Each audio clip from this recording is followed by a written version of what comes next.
خدا پرست رہنماؤں کی پیروی کرنا۔ اپنی مسیحی زندگیوں میں ترقی اور پختگی کے لیے ہمیں ان خدا پرست رہنماؤں سے سیکھنا ہوگا جن کا ہم احترام کرتے ہیں اور ان پر بھروسہ کرتے ہیں۔ میں ذکریہ امیر ہوں۔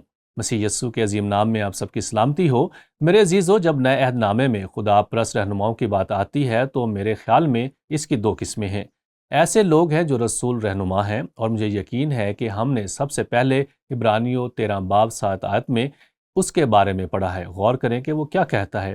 اپنے ان رہنماؤں کو یاد رکھیں جنہوں نے آپ سے خدا کا کلام کیا۔ اب نوٹ کریں کہ وہ فعل ماضی میں بات کرتا ہے، جو تمہارے پیشوا تھے اور جنہوں نے تمہیں خدا کا کلام سنایا۔ انہیں یاد رکھو اور ان کی زندگی کے انجام پر غور کر کے ان جیسے ایماندار ہو جاؤ۔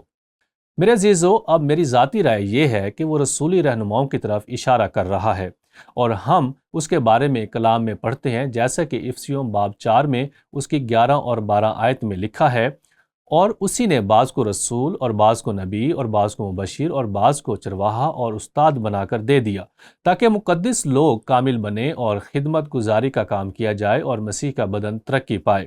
یہاں میری ذاتی رائے یہ ہے کہ وہ پالوس اور پطرس اور دیگر رسولی رہنماؤں کے بارے میں بات کر رہا ہے۔ در حقیقت کرنتھیوں میں وہ رسولوں، نبیوں اور اساتذہ کی طرف اشارہ کرتا ہے۔ اگر آپ پالوس کو جانتے ہیں تو وہ ایک رسول، نبی اور استاد تھا، اور ایک مبشر اور ایک پادری بھی۔ آپ پطرس کو دیکھیں، یقیناً وہ ایک رسول، ایک نبی اور ایک استاد تھا، اور اس لیے میرے خیال میں بنیادی طور پر وہ یہاں جو کہہ رہا ہے وہ یہ ہے، ان کی مثال کو دیکھتے ہوئے، جیسے کہ پالوس نے کرنتھیوں کو لکھا تھا، ایک پر اثر بیان، پہلا کرنتھیوں 11 باب اس کی پہلی آیت، تم میری مانند بنو جیسا میں مسیح کی مانند بنتا ہوں۔ یہاں اس بیان میں وہ کہہ رہا ہے ان کے ایمان کو اپنائیں۔ پالوس، پطرس اور دوسرے رسولوں جیسے انسان جن کو کلیسیا قائم کرنے کے لیے بلایا گیا تھا، جو تمہاری برادریوں میں آئے، انجیل کی تبلیغ کی، شاگرد بنائے، ان شاگردوں کی ترقی میں مدد کی، اور پھر رہنماؤں کا ایک اور گروپ مقرر کیا جو مقامی چرچ کے رہنما ہیں، اور ہم اس کے بارے میں اعمال 14 باب 23ویں آیت میں پڑھتے ہیں۔ اور یہ وہ وقت تھا جب پالوس اور برناباس اپنے پہلے بشارتی سفر پر تھے، کلیسیائیں قائم کرنے کے بعد۔ ہم پڑھتے ہیں، اور انہوں نے ہر ایک کلیسیا میں ان کے لیے بزرگوں کو مقرر کیا اور روزہ سے دعا کر کے انہیں خداوند کے سپرد کیا جس پر وہ ایمان لائے تھے۔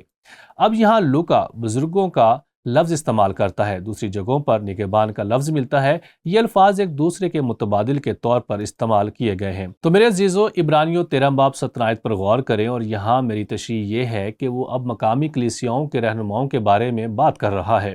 وہ بزرگوں، نگہبانوں کے بارے میں بات کر رہا ہے۔ وہ ان لوگوں کے بارے میں بات نہیں کر رہا ہے جنہوں نے کلیسیا کی بنیاد رکھی اور آگے بڑھ گئے، یعنی رسولی رہنما۔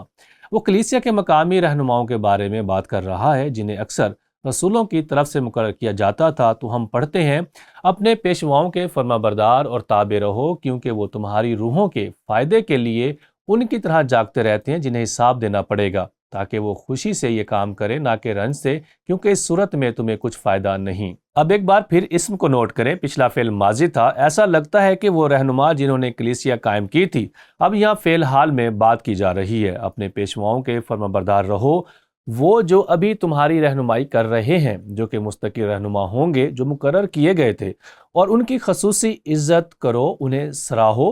غور کریں کہ پالوس نے تھسلونیکیوں کو کیا لکھا تھا، اور اے بھائیو، ہم تم سے درخواست کرتے ہیں کہ جو تم میں محنت کرتے اور خداوند میں تمہارے پیشوا ہیں اور تم کو نصیحت کرتے ہیں، انہیں مانو اور ان کے کام کے سبب سے محبت کے ساتھ ان کی بڑی عزت کرو۔ یہاں عبرانیوں کے خط میں مصنف صرف رہنماؤں کا حوالہ دیتا ہے، لیکن مجھے لگتا ہے کہ اس کا مطلب ہے کہ رسولی رہنما وہ جنہوں نے کلیسیا کی بنیاد رکھی، اور پھر وہ جو مستقل رہنما ہیں جنہیں یسوع مسیح کی خدمت کرنے اور اس مقامی کلیسیا کے ارکان کے طور پر تمہاری خدمت کرنے کے لیے مقرر کیا گیا۔ غور و فکر اور جواب کے لیے ایک سوال ہے میرے عزیزو، زندگی گزارنے کے اس اصول کو لاگو کرنے کے لیے مقامی کلیسیاؤں کے لیے روحانی طور پر اہل رہنماؤں کو مقرر کرنا اتنا ضروری کیوں ہے؟ کئی سالوں تک ایک پادری کی حیثیت سے اور مختلف کلیسیاؤں کے قیام اور ان کلیسیاؤں کی قیادت کرنے کی حیثیت سے میں یہ کہنا چاہتا ہوں کہ مجھے یقین ہے کہ کلیسیا میں آپ کے رہنماؤں کی پختگی یسوع کی دعا کا جواب ہے جب اس نے اتحاد اور یکجہتی کے لیے دعا کی تھی۔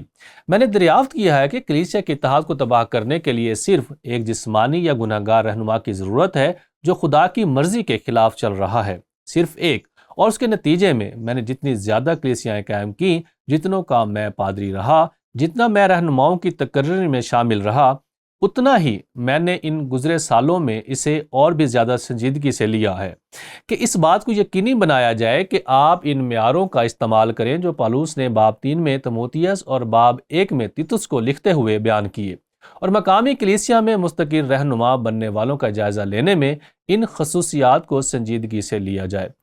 میں اس آخری اصول کو دہراتا ہوں جو میں نے عبرانیوں کے اس مطالعے سے اخذ کیا۔ اپنی مسیحی زندگیوں میں ترقی اور پختگی حاصل کرنے کے لیے ہمیں ان خدا پرست رہنماؤں سے سیکھنا ہوگا جن کا ہم احترام کرتے ہیں اور ان پر بھروسہ کرتے ہیں۔